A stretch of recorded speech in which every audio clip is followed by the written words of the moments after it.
Assalamualaikum warahmatullahi wabarakatuh. Perkenalkan saya Yon Agesta, NIM 171088 dari IAP Karyawan.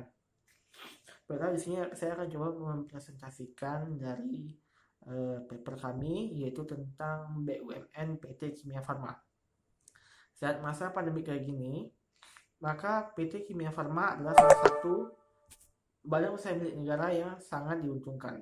Kenapa? Karena sektor kesehatan saat ini sangat dibutuhkan untuk menangani COVID-19 atau virus corona ini.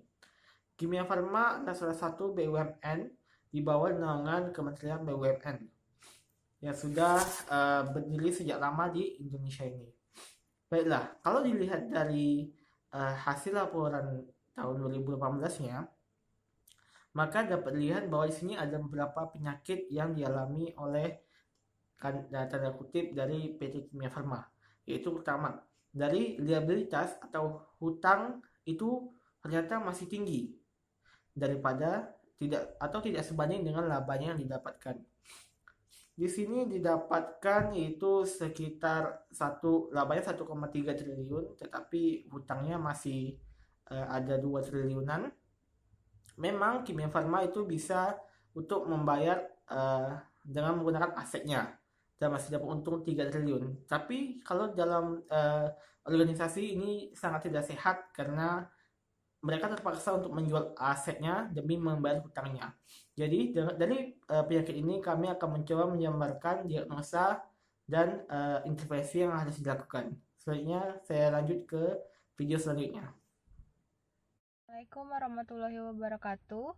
Perkenalkan, nama saya Dia Jutasari, NIM 17101059, Program Studi Ilmu Administrasi Publik semester 6. Saya akan melanjutkan presentasi, yaitu slide keempat, diagnosa. Di sini diagnosa terbagi atas 7. Pertama yaitu tujuan. Variabel tujuan di sini terbagi atas 2 variabel, yaitu penjelasan organisasi dan persetujuan organisasi tersebut. Yang kedua, struktur organisasi. Bagian kerja dalam struktur organisasi telah ditetapkan oleh peraturan pemerintah.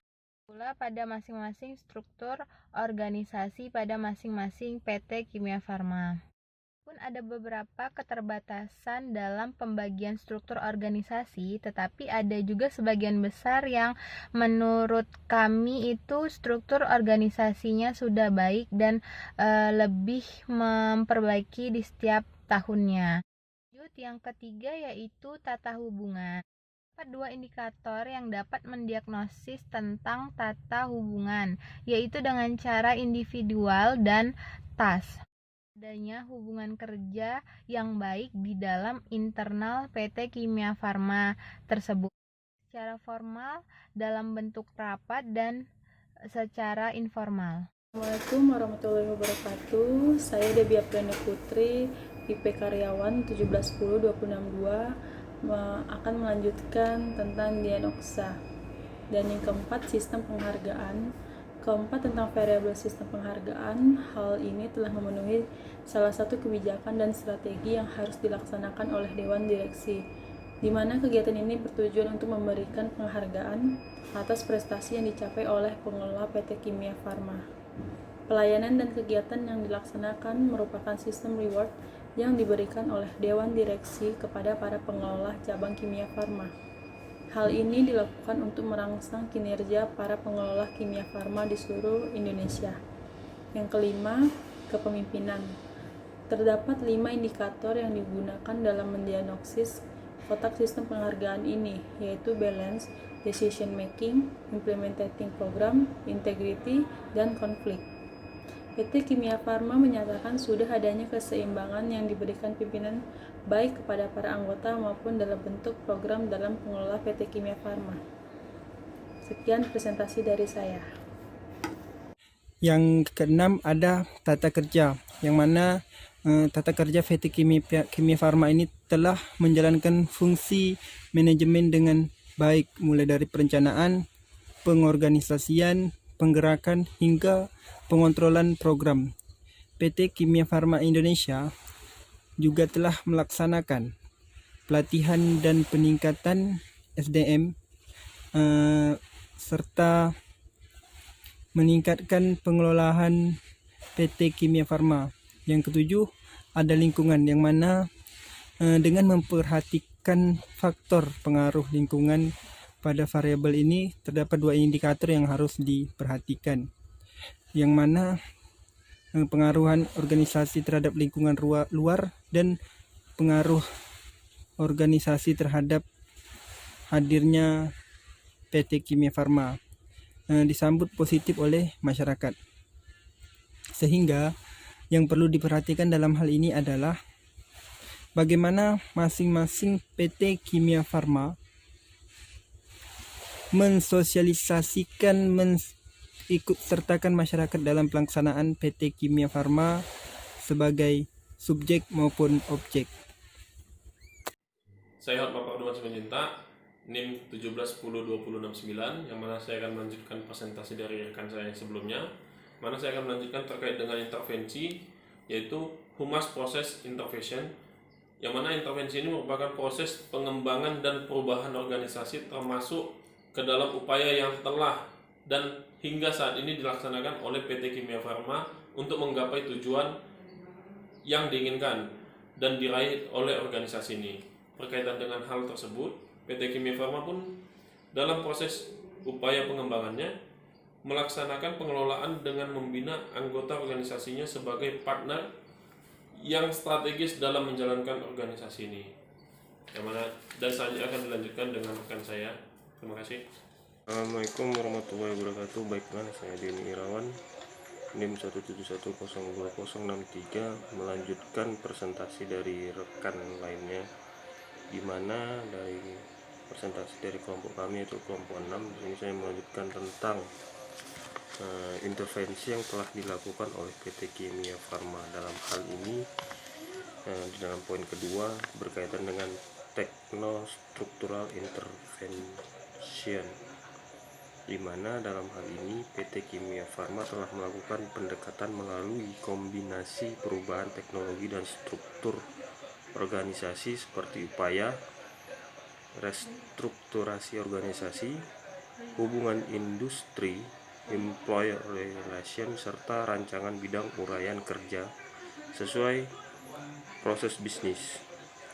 Hal ini dapat dilihat dari adanya perubahan atau transformasi yang berubah digitalisasi transformasi, di mana PT Kimia Farma melakukan digitalisasi transformasi ini ada 3, yaitu model bisnis, operasional proses, dan customer experience. Dalam rangka menghadapi era disrupsi saat ini, PT Kimia Farma Persero melakukan 3 transformasi tersebut. Adapun digitalisasi model bisnis yang diterapkan berupa platform smart stock yang menjamin ketersediaan obat di outlet Kimia Farma yang ada di seluruh tanah adalah meningkatkan buying komitmen dengan adanya pembuatan komitmen, performance monitoring, komitmen watch list, dan supporting dokumen. Centralized purchasing meminimalisir perbedaan kompensasi dan benefit dalam pembelian obat langsung ke distributor. Lebih lanjut terkait operasional proses transformasi, Kimia Farma juga menerapkan land warehouse management untuk menghindari pemborosan dan meningkatkan nilai tambah produk.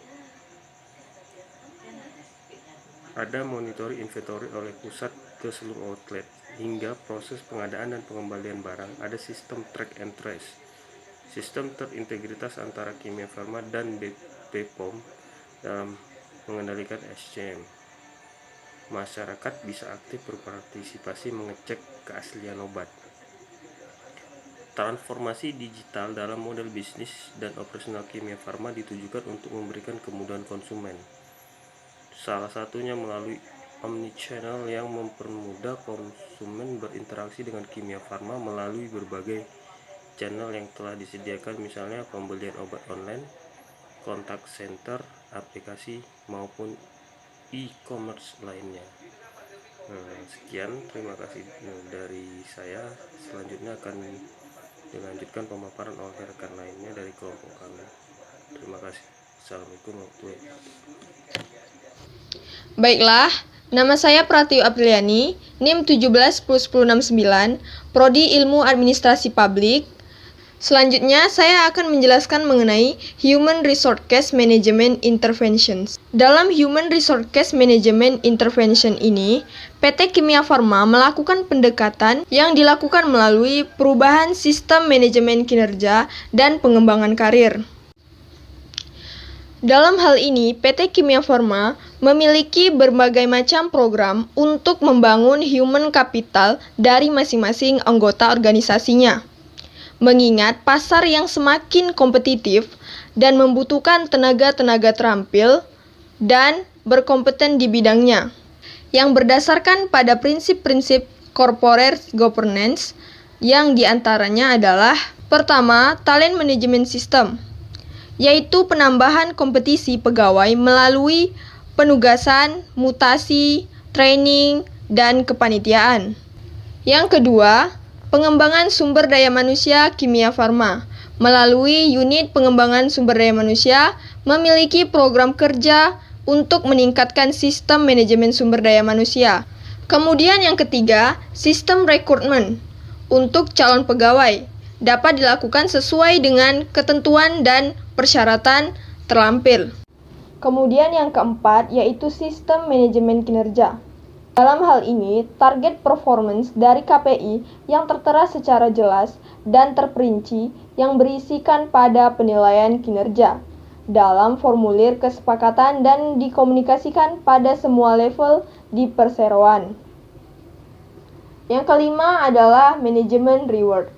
Manajemen reward adalah sebagai bentuk pemberian intensif dari tiap komposisi. Sekian yang dapat saya sampaikan, selanjutnya saya serahkan kepada rekan saya. Selanjutnya yaitu strategi intervention. Terkait pendekatan intervensi ini, Kimia Farma melakukan berbagai pendekatan yang dilakukan melalui perubahan strategi bisnis dalam menghadapi perubahan lingkungan dan persaingan bisnis melalui berbagai upaya seperti akuasi, merger, kolaborasi, dan kemitraan, serta informasi organisasi. Hal ini dapat dilihat dari penerapan langkah seperti strategi yang dimilikinya, yaitu pelurusan, pemasaran digital, branding, serta pengembangan organisasi.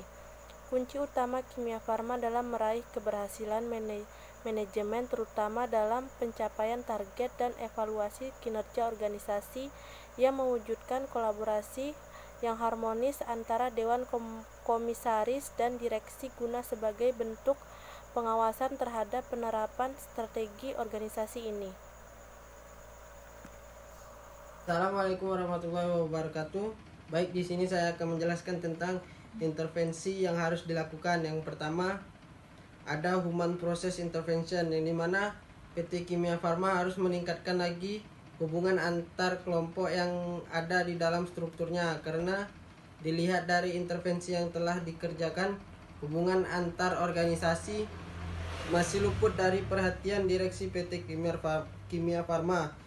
Selain itu, intervensi dengan kelompok besar juga kurang maksimal, yang membuat kurangnya berkomunikasi antara kelompok kecil di daerah dengan kelompok besar yang ada di pusat. Yang kedua, technostructural intervention, yang dimana di technostructural intervention ini desain struktur yang ada di dalam PT Kimia Farma sudah sangat baik, dan juga dalam penguatan sistem sudah berjalan dengan sangat baik. Namun untuk hal perampingan organisasi, PT Kimia Farma masih memiliki sistem yang gemuk serta berbelit-belit, sehingga diharapkan selanjutnya supaya PT Kimia Farma bisa sedikit merampingkan organisasi supaya penggerakannya lebih cepat dan maksimal, dan apabila sudah dirampingkan, para karyawan yang tersisa tersebut harus dimaksimalkan kinerja sebaik mungkin. Baik, selanjutnya akan dijelaskan oleh saudara.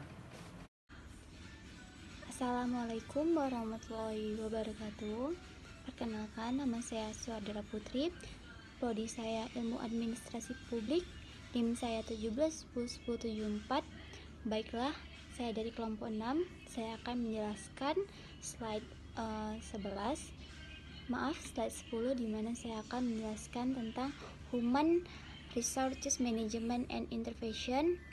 Pada bagian ini ada beberapa catatan yang harus dilihat dalam organisasi PT Kimia Farma, yaitu keanekaragaman kerja, stres, dan kesehatan pada karyawannya.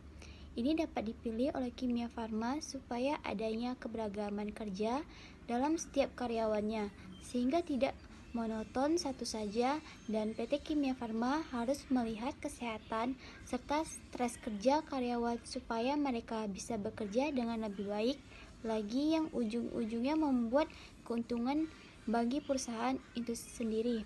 Nah, yang kedua yaitu strategic intervention. Pada bagian ini PT Kimia Farma harus memperhatikan bentuk organisasinya, karena ditakutkan adanya tumpang tindih dalam organisasi yang membuat pekerjaan karyawan menjadi lambat. Dan apabila sudah jelas antara pekerjaan dan bentuk-bentuk organisasi dalam PT Kimia Farma, bukan tidak mungkin perusahaan ini bisa menjadi salah satu BUMN kebanggaan Indonesia. Nah, apabila dampak stres kerja pada karyawan itu, penyebabnya yaitu dua faktor, lingkungan kerja dan faktor personal. Faktor lingkungan kerja dapat berupa kondisi fisik, manajemen kantor, maupun hubungan sosial di lingkungan pekerjaan. Sedangkan faktor perusahaan bisa berupa tipe kepribadian, peristiwa atau pengalaman pribadi, maupun kondisi sosial ekonomi keluarga di mana pribadi berada dan mengembangkan diri. Nah, faktornya itu beban kerja yang sulit dan berlebihan, tekanan dan sikap pimpinan yang kurang adil dan wajar, waktu dan peralatan kerja yang kurang memadai, konflik antara pribadi dengan pimpinan atau kelompok kerja, balas jasa yang terlalu rendah, masalah keuangan seperti anak, istri, mertua, dan lain-lain. Nah, itu merupakan salah satu faktor-faktor yang dapat menghambat, sehingga apabila karyawan itu stres kerja, maka banyak penurunan kinerja mereka tersebut. Jadi alangkah baiknya para perusahaan selalu memperhatikan kinerja karyawannya tersebut. Baiklah, itu saja yang dapat saya sampaikan. Terlebih dan kurangnya saya mohon maaf. Saya akhiri dengan wabillahi taufik wal hidayah. Wassalamualaikum warahmatullahi wabarakatuh. Assalamualaikum warahmatullahi wabarakatuh. Baiklah, sebelumnya perkenalkan, nama saya Safna Mazarvita, NIM 17101075, program studi IAP Karyawan. Dari penjelasan hasil diskusi kami tadi, di sini dapat ditarik sebuah kesimpulan, yaitu dari gambaran antara diagnosa, intervensi yang sudah dilakukan, dan intervensi yang harus dilakukan PT Kimia Farma dilihat dari diagnosa berdasarkan tujuan, struktur organisasi, tata hubungan, sistem penghargaan, kepemimpinan, tata kerja, dan lingkungan itu sudah baik. Dilihat dari intervensi yang telah dilakukan, yaitu Human Process Intervention. Pada intervensi ini, pendekatan yang dilakukan melalui perubahan proses kerja yang terkait langsung dengan aspek manusianya, baik secara individu, antar individu atau kelompok, maupun tingkat organisasi secara keseluruhannya, itu misalnya mengembangkan sistem pertemuan reguler, sistem bantuan konsultan, dan bimbingan atau yang disebut dengan coaching. Techno-structural intervention, dalam hal ini PT Kimia Farma telah melakukan pendekatan melalui kombinasikan perubahan teknologi dan struktur organisasi, seperti upaya restrukturisasi organisasi, hubungan industri atau employee relation, serta rancangan bidang uraian kerja sesuai proses bisnis.